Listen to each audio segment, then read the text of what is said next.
Xander. Her voice cracked as she clutched my arm outside the coffee shop. I need you to be my fiancé. I stared at her, the autumn wind whipping strands of her caramel hair across her face, that same face that had laughed when they dumped paint on me at senior prom.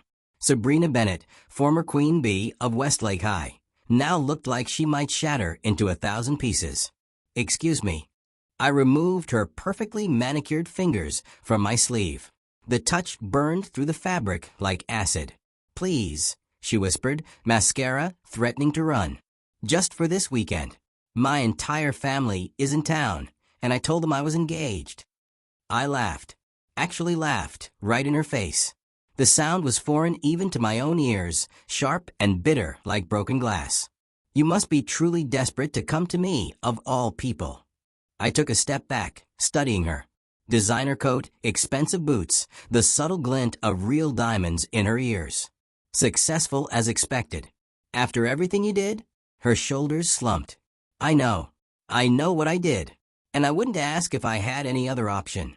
10 years hadn't dulled the humiliation, the paint, the laughter, the pictures plastered across social media, the scholarship I almost lost, the way my mother cried when I came home that night, destroyed in every way a human could be. My father is dying, she blurted out. Brain cancer. 6 months, maybe less.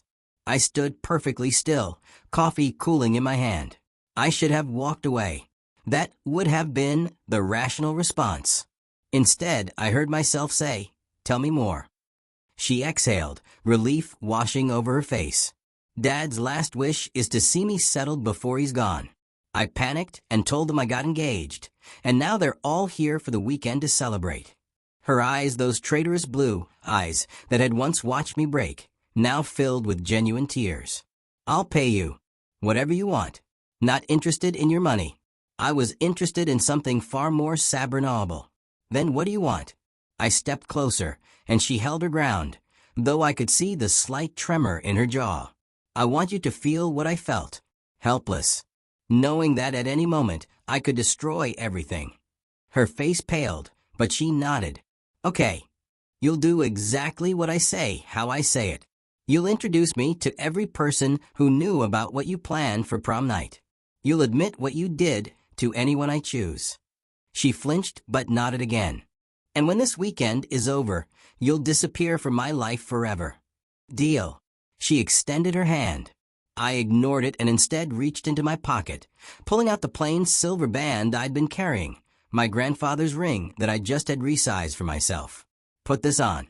As she slipped it onto her finger, I saw it, the realization in her eyes. This wasn't going to be the simple arrangement she'd hoped for. This was going to be my revenge, served precisely as cold as the decade I'd waited for it. Let's go meet your parents, darling, I said, offering my arm with a smile that didn't reach my eyes. I've been waiting for this for a very long time. Sabrina's family home was exactly as I'd imagined it. A sprawling colonial in the prestigious Oakwood neighborhood, with manicured hedges and a 3-car garage. The kind of home that screamed old money and privilege, the kind I'd never been invited to as a scholarship kid from the wrong side of town. Remember, Sabrina whispered as we approached the door, my father doesn't know he's dying yet. Only my mother and I know the diagnosis. I raised an eyebrow.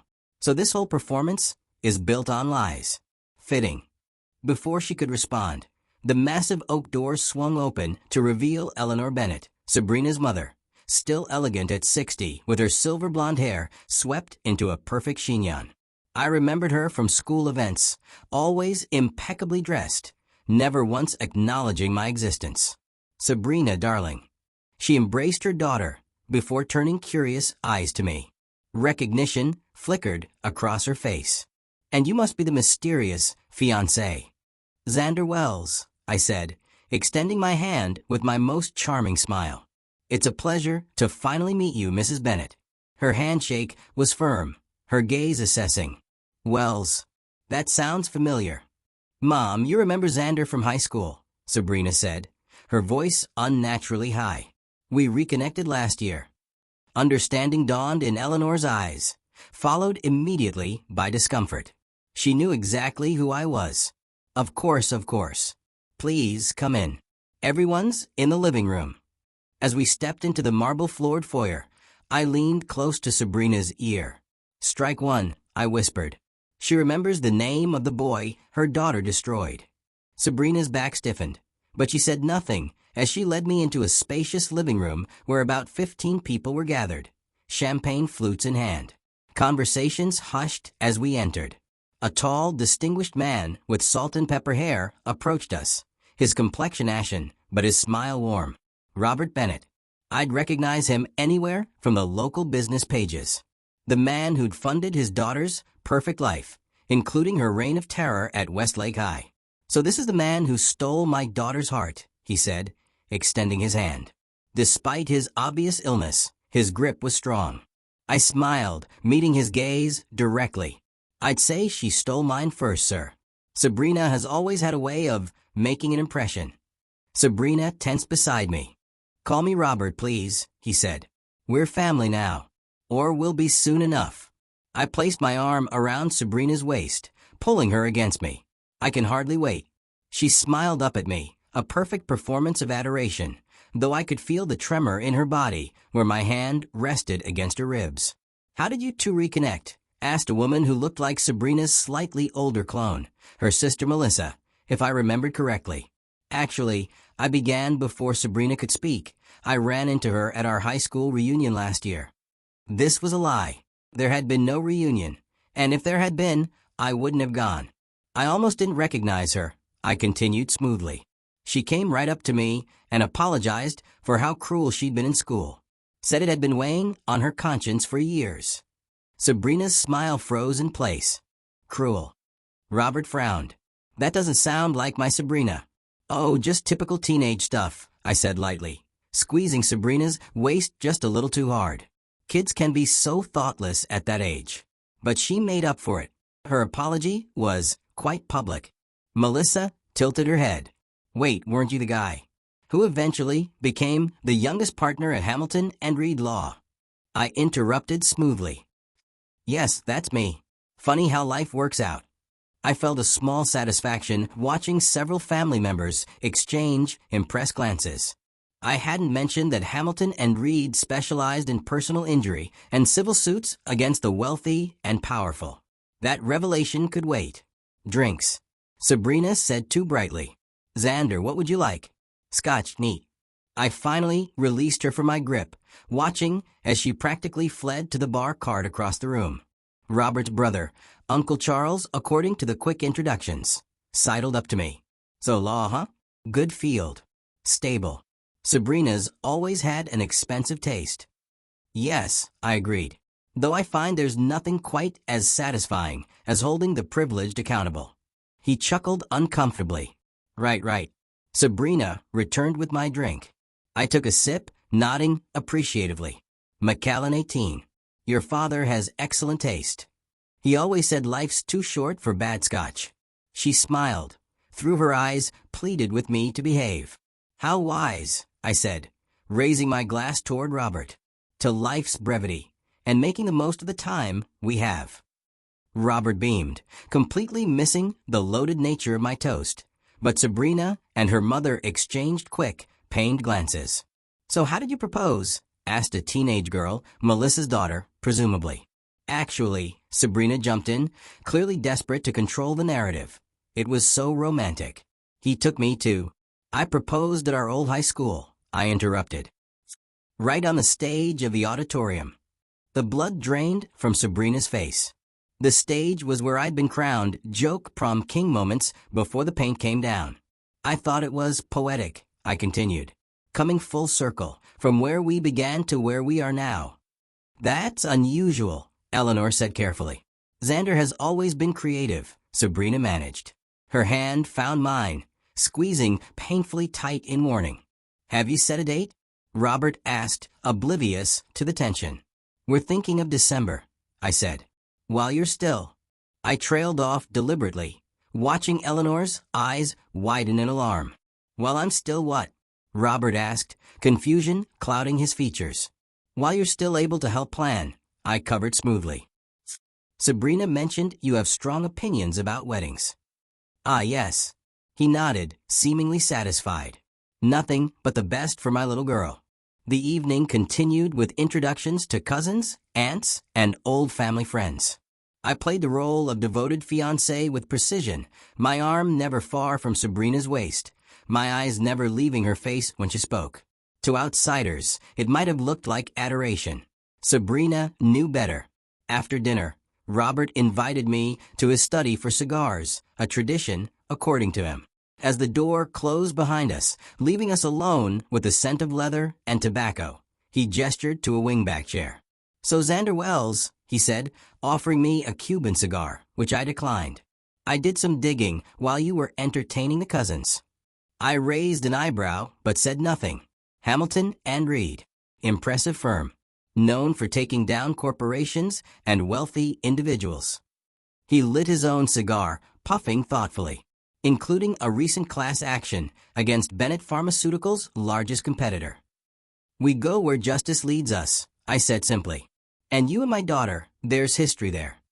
It wasn't a question. I met his gaze steadily. "Yes. Bad history, if I'm reading between the lines correctly. The worst," I confirmed. He nodded slowly. "Yet here you are. Engaged. Here I am." Robert studied me for a long moment. "I wasn't always wealthy, you know. Built my company from nothing. I recognize ambition when I see it." "Are you suggesting I'm marrying your daughter for money?" I asked, genuinely amused. "No." He tapped ash from his cigar. "I think you're too proud for that. But you're here for something." I leaned forward. "What if I told you I'm here because your daughter begged me to pretend to be her fiancé this weekend? That she fabricated our entire relationship because she thinks you're dying and wants to make you happy." Robert's face remained impassive. "I'd say my daughter has terrible taste in liars. I've known about my diagnosis for 3 months." That caught me off guard. "She thinks you don't know." "Eleanor thinks I don't know what she told Sabrina." He shrugged. "We all have our little deceptions." "And you're okay with this charade?" "That depends." He set down his cigar. "What do you want from my daughter?" The question hung in the air between us. What did I want? Revenge had seemed so simple when Sabrina approached me this morning. Make her suffer, humiliate her, walk away. But sitting here, facing a dying man who somehow saw right through me, the answer wasn't as clear. "I want her to understand what she did," I finally said. 10 years ago, your daughter orchestrated my public humiliation. She took something from me that I can never get back. Your dignity," he supplied. "My trust in people." I met his eyes. For 10 years, I built walls to make sure no one could ever hurt me like that again. Robert nodded slowly. "And parading around as her fiancé this weekend will accomplish what exactly?" "I'm not entirely sure," I admitted. "At least you're honest about that." He picked up his cigar again. "I wasn't always a good father, Xander. I was busy building an empire while Sabrina was growing up. Eleanor handled the parenting. I handled the checkbook." He blew a perfect smoke ring toward the ceiling. "I miss things. Important things. Like my daughter becoming someone who would do what you say she did." "She did it," I confirmed. "There were videos." "I believe you." He sighed. "Now I have 6 months left, if I'm lucky. Too late to fix my mistakes. But maybe it's not too late for her to fix hers." Before I could respond, there was a soft knock, and the door opened to reveal Sabrina. "Everything okay in here?" she asked, her eyes darting nervously between us. "Just getting to know my future son-in-law," Robert said smoothly. "He's an interesting man, your Xander." Sabrina's smile was brittle. "The most interesting I've ever known." "Why don't you show him the garden, Sabrina? The roses are lovely in the moonlight." She nodded, extending her hand to me. I took it, allowing her to lead me through the French doors onto a stone patio overlooking an immaculately landscaped garden. Once we were alone, she dropped my hand as if it burned her. "What did you tell him?" "The truth." I walked to the edge of the patio, looking out over the roses. "He already knew, by the way, about his cancer." She froze. "That's not possible." "Apparently. There are a lot of secrets in the Bennett household." Sabrina sank onto a stone bench, her composure finally cracking. "This is a disaster." Not yet, I said. But it could be. She looked up at me, moonlight catching the tears on her cheeks. What more do you want from me, Xander? I've let you parade me around like a trophy. I've let you rewrite our history. I've let you hold this power over me all day. I want to know why, I said simply, sitting beside her on the bench. Why did you do it back then? She stared at her hands, at my grandfather's ring on her finger. Does it matter now? It's the only thing that matters. She was quiet for so long I thought she might not answer. Finally, she spoke, her voice barely audible over the gentle fountain nearby. You were kind to me when no one was looking, she said. In AP chemistry, when I couldn't understand the material. You tutored me and never told anyone I was struggling. I remembered those study sessions in the library. I thought she was just using me for my brain. I started to like you, she continued. And then Jason found out. He said he'd break up with me if I didn't prove my loyalty. She swallowed hard. He planned the whole thing. The fake prom king nomination. The paint. And you went along with it. I was 18 and terrified of losing my status, she said. It's not an excuse. There is no excuse. I studied her profile in the moonlight, trying to reconcile this woman with the girl who had orchestrated my worst nightmare. What happened to Jason? Peaked in high school. Last I heard, he was selling used cars in Toledo and on his second divorce. She laughed humorlessly. Karma, I guess. And you? Did karma come for you too? She finally looked at me. I've spent 10 years trying to become someone my younger self wouldn't recognize. Someone better. Then my father got sick and I panicked. And here we are, proof that I haven't changed at all. Still lying. Still using people.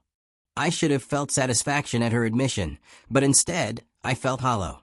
Your father thinks there's still time for you to fix your mistakes. Is there? She asked quietly. I didn't answer. Instead, I stood and offered my hand. Come on. They'll wonder where we've gone. She took it hesitantly, and we walked back toward the house in silence. The remainder of the evening passed in a blur of wine, dessert, and family stories. I played my part with mechanical precision, all while turning over my conversation with Sabrina in my mind. By midnight, most of the family had departed. Sabrina showed me to the guest room. Apparently, Eleanor had assumed we would be staying the night. I'll drive you home in the morning, Sabrina said flatly, hovering in the doorway. Thank you for today. We have the whole weekend, I reminded her. This was just day one. She nodded, exhaustion evident in every line of her body. Whatever you want, Xander. As she turned to leave, I called after her. Why me? Why not hire someone? Or ask a friend? She paused, her back still to me. Because I deserve whatever you decide to do. And because... She turned, meeting my eyes. Because deep down, I hope that if you saw me now, who I've become, maybe you could forgive me. Not for my sake, but for yours. She left before I could respond, closing the door softly behind her. I sat on the edge of the bed, removing my tie with mechanical movements. On the nightstand was a framed photo of a younger Sabrina with her father, both smiling on a boat somewhere. She couldn't have been more than 12, her hair in braids, gap-toothed and innocent. I lay down, staring at the ceiling, thinking about Robert Bennett with his 6 months to live and his complicated relationship with truth. About Sabrina, who had orchestrated my humiliation and was now orchestrating her own. About myself, and what exactly I was trying to accomplish. Revenge had seemed so straightforward this morning. Now, nothing was clear. I found Sabrina alone in the kitchen early the next morning, clutching a cup of coffee and staring out the window. She looked like she hadn't slept. Coffee, she offered without turning around. Please. She poured a cup and handed it to me, careful not to let our fingers touch. I've been thinking about your terms. About admitting what I did to everyone. I took a sip of the coffee. It was perfect, exactly how I liked it. She'd paid attention yesterday. My father wants to take us to his club for brunch, she continued. The whole family will be there, plus probably half the town's elite. If you want me to confess publicly, that would be the place. She was offering me exactly what I demanded, maximum humiliation. Yet the victory felt ashen in my mouth. Your father told me something last night, I said instead. He said it's never too late to fix our mistakes. She finally looked at me, confusion evident in her swollen eyes. What are you saying? I'm saying I don't want your public confession. I don't want to destroy you in front of everyone you know. Then what do you want? I set down my coffee. I want a real apology. Just between us. No audience. No performance. Her shoulders slumped with what looked like relief, but she quickly squared them again. Okay. I waited. Sabrina took a deep breath and set her own cup down with trembling hands. Then she met my eyes directly for what felt like the first time since high school. Xander, I am sorry. Truly sorry for what I did to you. It was cruel and cowardly, and it haunts me. Not a day goes by that I don't think about it and wish I could take it back. Her voice caught. I know an apology doesn't fix anything. I know you can't forgive me, and you shouldn't have to. But I need you to know that the person who did that to you, I've spent every day since trying not to be her anymore. The words hung between us, raw and honest in a way that caught me off guard. Would you have apologized if you hadn't needed a fake fiancé? I asked quietly. I've drafted emails to you 100 times over the years, she admitted. I never sent them because I thought it would be selfish, dredging up your trauma just to make myself feel better. So, instead, you asked me to pretend to love you. Ironic, isn't it? She attempted a smile that didn't reach her eyes. Look, I'll tell my parents the truth today. That we made it all up. You don't have to stay for the weekend. I should have felt victorious. This was what I'd wanted, to see her like this, to force her to face consequences. Instead, I felt an unexpected hollowness. No, I heard myself say. We made a deal. 3 days. Her brow furrowed. But why? You got what you wanted. My apology. My humiliation. Maybe what I want has changed. Before she could respond, Robert entered the kitchen, looking more frail in the morning light, but smiling broadly. Ah, the lovebirds are up early. Ready for brunch at the club. Sabrina looked at me questioningly. I could end it all now, expose the lie, walk away. Instead, I slipped my arm around her waist. Absolutely. I hear they make excellent eggs Benedict. Robert clapped his hands together. That they do, my boy. That they do. As he left to get ready, Sabrina turned to me, bewilderment clear on her face.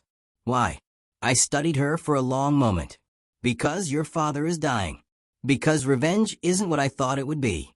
And because maybe there's more to this story than I've been willing to see. She swallowed hard. And after this weekend? That was the question, wasn't it? After a decade of building my life around the walls her cruelty had helped construct, what came next? I don't know, I answered honestly. But I'm curious to find out. I offered her my arm, surprising both of us. After a moment's hesitation, she took it, her fingers warm against my sleeve, not clutching desperately as they had outside the coffee shop, but resting gently, tentatively. It wasn't forgiveness. It wasn't even the beginning of it.